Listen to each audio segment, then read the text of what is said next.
আজ আমার ছোট বাবা সাফিয়ানের জন্মদিন। কাজের প্রেসারে সারাদিন বাবার কোনো খোঁজ খবর নিতে পারি নাই। তাই ভাবলাম বাবাকে নিয়ে একটু বাজার থেকে ঘুরে আসি। খুশিতে আমার ছোট বাবা অনেক আগেই জুতা পরে বসে আছে, আর আমার আরেক বাবা তো ডান্সে আরম্ভ করে দিছে। এখন রাত 8টা বাজে। আমরা আমাদের কালামপুর বাজারে এই পিৎজা এক্সপ্রেস নামে একটা রেস্টুরেন্ট আছে, ওইখানে আমরা আজকে পিৎজা খেতে যাব। চলে আসছি আমরা পিৎজা এক্সপ্রেসে। দরজা খুলে দিলাম। হ্যাঁ, আসো, তোমরা ভিতরে আসো।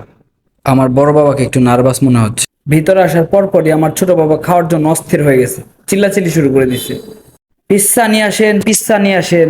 ও আসলে পিৎজাকে পিৎজা বলে। এবার আমাদের খাবার অর্ডারের পালা। মেনু বুকটা কই বাবা, দেখো তো তো কি কি খাওয়া যায়, অর্ডার দাও। ওই উপরের পিৎজাটা লাগবে? আচ্ছা আচ্ছা, ঠিক আছে, আমি উপরের পিৎজাটাই দিচ্ছি অর্ডার। আমার আরেক বাবা মিসিং, কোথায় গেছে? এই তো সাফিয়ান। কি করো বাবা তুমি এখানে? তুমিও ভিডিও করবে? আমার ছোট ছেলেটা একবারে বিশ্ব মাতবর। ও এমন ভাব নেয়, মনে হয় যেন ও পেট থেকে সব শিখে আসছে। বাবা ভুলেও কিন্তু এগুলা ছিড়বা না বাবা।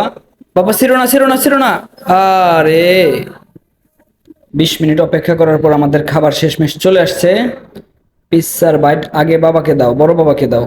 আমিও আমার ছেলের মতো পিৎজা পিৎজা আরম্ভ করছি। সত্যি পরিবারের সাথে কোথাও ঘুরতে যাওয়ার মজাই আলাদা।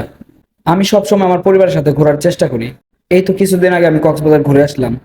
তবে বাচ্চা কাচ্চা নিয়ে কোথাও যাওয়ার ঝামেলা অনেক। আমার ছোট বাবা খাচ্ছে, আমাদের খাওয়া শেষ, এখন আমরা চলে যাব।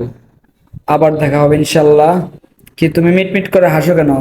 আরো কিছু খাবে? No thanks. বাবারা চলো চলো চলো, আমরা এখন বাসায় চলে যাব। বাকি পেজটা নিচ্ছি বাবা, তুমি টেনশন করো না, তুমি বাসায় যেয়ে খাবা আবার। ধন্যবাদ সবাইকে।